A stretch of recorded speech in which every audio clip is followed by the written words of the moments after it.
திண்டுக்கல் மாவட்டம் வேடச்சந்தூர் அருகே காதணி விழா பிளக்ஸ் பேனரில் புகைப்படம் போடாததால் ஏற்பட்ட தகராறில் தச்சுத் தொழிலாளியை கத்தியால் குத்தி கொலை செய்த உறுப்பினர்கள் 2 பேர் கைது செய்யப்பட்டனர்.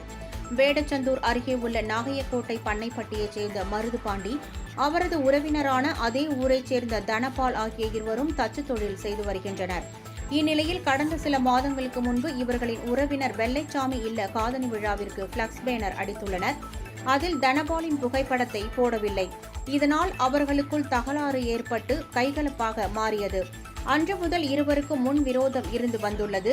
இந்த நிலையில் நேற்று இரவு மருதுபாண்டியிடம் பேசிய தனபால் இருவரும் சமாதானமாக செல்லலாம் என கூறி அப்பகுதியில் உள்ள குளத்தின் அருகே அழைத்துச் சென்றுள்ளார். அப்போது இருவருக்கும் இடையே ஏற்பட்ட தகராறில் தனபால் தனது சித்தப்பா மகன் தினேஷ்குமாருடன் சேர்ந்து மருதுபாண்டியை கத்தியால் குத்தி கொலை செய்துள்ளார். தகவலறிந்து சம்பவ இடத்திற்கு சென்ற போலீசார் உடலை கைப்பற்றி பிரேத பரிசோதனைக்கு அனுப்பி வைத்தனர். கொலை செய்த தனபால், தினேஷ்குமார் ஆகிய இருவரையும் கைது செய்து சிறையில் அடைத்தனர்.